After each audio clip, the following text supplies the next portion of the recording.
And the member for Fisher has the call. Thank you, Madam Deputy Speaker. Last week, I was very pleased to host the Defence Industry Minister, Christopher Pyne, to the Sunshine Coast, where we held a Defence Industry Forum. The federal government is spending $200 billion on defence expenditure, defence industry expenditure. And I joked at the forum, although it wasn't exactly tongue-in-cheek, that I didn't want to see all of that $200 billion going to South Australia. I wanted to ensure, as best I can, that at least part of that $200 billion is spent on the Sunshine Coast. And so I'm very passionate to ensure that we give Sunshine Coast businesses every opportunity they can to flourish and succeed. The Sunshine Coast is full of very ingenuitive, smart, adaptable people. And many of these businesses, and they have me as a representative, nonetheless. But I want to ensure that, as best I can, that I am able to assist them in to take advantage of this $200 billion that they're spending. And so we had over 170 people come to this Defence Industry Forum, 170 small businesses thirsting for information about how they can make a quid, how they can prosecute their own business agendas, how they can grow and provide for their families and their employees. And so we were very proud to announce three relatively small in the broader scheme of things defence industry contracts, but a defence industry contract in the sum of $1.8 million to the university that are doing research into pavements for developing new types of runways for defence. So that's fantastic for the University of the Sunshine Coast, and I believe it will be a hub for defence industry research in the years to come. The second business was Helimods, a business run by Caloundra icon Will Shrapnel. Started with nothing, and now he's been outfitting emergency helicopters, and he just won a $154,000 contract to outfit 12 of the Navy Seahawk Romeo helicopters. Once again, small contract, but a fantastic future, great toe in the door. And the third contract was for Presidium Global, that are making unmanned ground vehicles that will go and retrieve and provide fire support to soldiers on the ground. $1.3 million contract. The Sunshine Coast is coming of age, and I believe it will become a hub for defence industry expenditure. The honourable member's time has expired. In accordance with Standing Order 193, the time for members' constituency statements has concluded. Clerk. Government business. Order of the day number 1. Appropriation Bill number 1, 2017-2018. Resumption of debate on the second reading. Now, before the debate is resumed on this bill, I remind the Federation Chamber that it has been agreed that a general debate be allowed covering this bill and the two related appropriation bills, and I call the member for Fisher. It's a very, very busy member for Fisher this morning, Madam Deputy Speaker, and I rise today to speak in relation to the Appropriations Bill 2017. But before I start on my 15-minute journey of this bill, Madam Deputy Speaker, this morning my Facebook feeds came up telling me that it was Mr Lisa's birthday, and I tried to send him a message, but it wouldn't allow us to send him a message. For some reason, he's got it blocked. So more embarrassment for you, Mr Lisa. Happy birthday from everybody here at Parliament House. You are doing a sterling job as the new member for Barara, and I'm very pleased to say and count you as one of my friends. Back to the job at hand. This is a great budget, Madam Deputy Speaker, for the Sunshine Coast because it delivers for all Australians. It's based on fairness, opportunity and security, and it provides and sets out the right choices for Australia's future. I want to highlight some of those best features of the budget, not just for my electorate but for the nation as a whole, but I'll start off with my own patch. Madam Deputy Speaker, one of the best things that the budget has set out is expenditure for the expansion and the upgrades of the Bruce Highway. Everybody on the Sunshine Coast and almost everybody who lives in Brisbane, even my colleague across the chamber there, would know that the Bruce Highway has been a car park for so many years. It is a drag, it is an anchor on our productivity on the Sunshine Coast. And I'm very pleased to see that the federal government has committed in the federal budget $530 million for the additional lanes between Caboolture and Caloundra, and another $120 million for the upgrade of the Deception Bay interchange.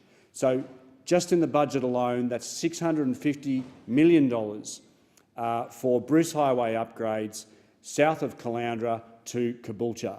That is an absolutely outstanding boost for the Sunshine Coast economy, and now we wait to see the results of the planning study that are being done currently by Queensland Transport. I had an opportunity to speak with Minister Bailey last Thursday, the Queensland Transport Minister, and he assures me that they are fast-tracking the planning study and that planning study will be completed by the end of this year. That planning study, I've been calling upon the Minister to fast-track it, and I'm very pleased to say that he has informed me that it will be done by the end of this year, and that is a great news story. And now we will be able to get cracking on that road. Madam Deputy Speaker, that $650 million investment into the Bruce Highway is on top of already the $743 million that this federal government has invested on the upgrades to the Bruce Highway between Caloundra Road and Sunshine Motorway. When you put the state's contribution in, their 20% contribution, because as we all know, the Bruce Highway is funded 80% federal, 20% state. It's a $929 million project just in that 8-kilometre stretch of road. When you add to that other improvements to the Nambour interchange, this federal government is spending $1.6 billion on upgrading the Bruce Highway between Nambour and Caboolture, and that is a fantastic outcome for the Sunshine Coast. Many of my Sunshine Coast local constituents would say it's not before time, and I would have to agree with them. It is very exciting. It will mean quite a lot of disruption for perhaps 4 years whilst all of that road is being done, but you cannot make an omelette without cracking an egg, and I would just call upon the local people of the Sunshine Coast to be patient. Please slow down during roadworks that started last Thursday. And yes, it will take a long time, but ultimately at the end of the day, keep your eye on the prize and we will have a great outcome for the Sunshine Coast. Madam Deputy Speaker, that brings me to our next infrastructure project, and that is we can't resolve our travel woes on the Sunshine Coast without addressing our rail situation. The North Coast Rail has been a single track north of Beerburrum to Nambour for over 100 years. It is the same piece of track that was laid in the 1890s. And, Madam Deputy Speaker, I'm very proud to announce that, as the Chamber well knows, that in the budget released 2 weeks ago, that the Treasurer created $10 billion for the National Rail Project. That will provide a great sum of money for areas like the Sunshine Coast to be able to bid for the upgrade of the North Coast rail line between Beerburrum and Nambour. They will be able to bid for that project. And I wrote to the Deputy Premier of Queensland yesterday, Jackie Trad, who's also the Infrastructure Minister, and I've called upon her to meet with me and also meet with the Transport and Infrastructure Minister, Darren Chester, to work out a way that we can get this rail project done. The Sunshine Coast is being loved to death. where we are expecting, anticipating another 200,000 people to call the Sunshine Coast home over the next 30 years. Correction, over the next 20 years. So we've got to improve our public transport, and what better way to do that for our commuters and people travelling to the coast than by upgrading and duplicating our rail line. So, Madam Deputy Speaker, just as I poured all of my energies into ensuring that we get that upgrade to the Bruce Highway, I'll now turn my attention to the duplication of the railway line, because it is so important to us. Madam Deputy Speaker, the next issue I want to talk about is mental health. Mental health is an issue that is very important to me and to my constituents. It costs our economy $60 billion a year. Today, 5 men and 2 women will commit suicide. Today and every day. We have a significant problem of suicide in this country, and in particular on the Sunshine Coast. The budget contains $5 million in funding for the Thomson Institute. I was very fortunate to have had lengthy discussions with the Health Minister and the Treasurer about funding the Thomson Institute, which is attached to the University of the Sunshine Coast. The Thomson Institute will be a groundbreaking research and clinical treatment for people suffering from mental illness. And on Tuesday of last week, the Treasurer announced $5 million to go into 3 packages. The first package is in relation to dementia research and treatment. The second package is in relation to youth mental health, and the third package is in relation to suicide prevention. I'd like to see, Madam Deputy Speaker, over the next short term, perhaps over the next 12 to 18 months, further monies contributed by private sectors like the RSL, perhaps some money from state government and federal government also to tip in to those projects, but specifically in relation to research and treatment of PTSD. Post-traumatic stress disorder impacts many Australians, particularly those who have been serving as ex-defence people, ex-defence service personnel, and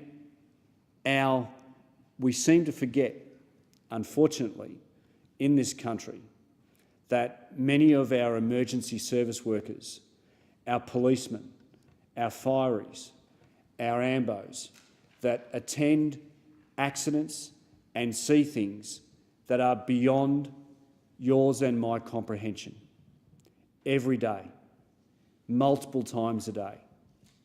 They see horrors that are not worth repeating here in this place. And we must remember that those men and women that give to our communities as our emergency service workers should be treated equally as though and treated with the care that is afforded our veterans.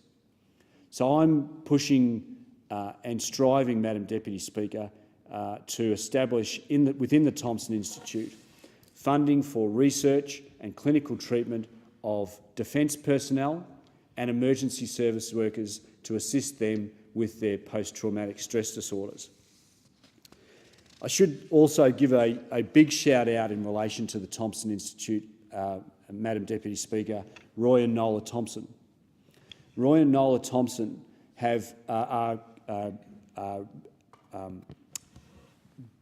salt-of-the-earth people from the Sunshine Coast. They have contributed over $10 million to the Thomson Institute, over $10 million out of their pocket to assist people suffering from mental health disorders on the Sunshine Coast. They've put their money where their mouth is, and I'm very proud that the federal government has done also. And I want to also give a huge shout out to the Health Minister. He saw the benefit of the Thomson Institute and what it can do in its groundbreaking research, not just for people on the Sunshine Coast, but for people around this great country. Madam Deputy Speaker, I would also like to talk about the NDIS. Now, I have a disabled daughter, and I was the president of the Sunshine Coast Children's Therapy Centre for a number of years before I entered this place. So people living with disability is an issue that is close to my heart, and I'm very proud that this federal government has moved to increase the Medicare levy by 0.5% from July 2019 to fully fund the NDIS. And I know that members opposite in this chamber and in the House of Representatives, almost to a person, support the increase of the Medicare levy to properly fund the NDIS. Australians are all about mateship. We are different from many other countries. We see countries like America squibble and squabble over providing appropriate health care cover for their citizens. But in this country, we look after our own. We have one of the best health care systems in the world, and I have not met an Australian that begrudges 2% of their income being levied. And I have not met an Australian, apart from the Leader of the Opposition, that thinks that we shouldn't pay an additional 0.5% to properly fund those who are most disadvantaged in our community. We are talking about kids, not just kids, but we are, from my perspective, in the world in which I live, we are talking about kids that will never go on to lead lives like our other children. Parents live with the fear of what is going to happen to their child after they pass off this mortal coil. In Australia, we look after our own. We believe in the bond of mateship, and we on this side of the chamber are adamant and strident in our support for the NDIS and properly funding it. And I call upon the Leader of the Opposition, and I call upon those fair-minded opposite to speak to their leader and encourage him in the strongest possible terms to stump up and support this bill. $55 billion black hole was left for this government in the NDIS funding. $55 billion. And we are determined to ensure that the NDIS is properly funded. Very quickly, Madam Deputy Speaker, another great initiative out of the budget is $80 million being spent on community mental health services for those suffering from a permanent psychosocial disability that otherwise would not be dealt with or assisted by the NDIS. Order. The honourable member's time has expired.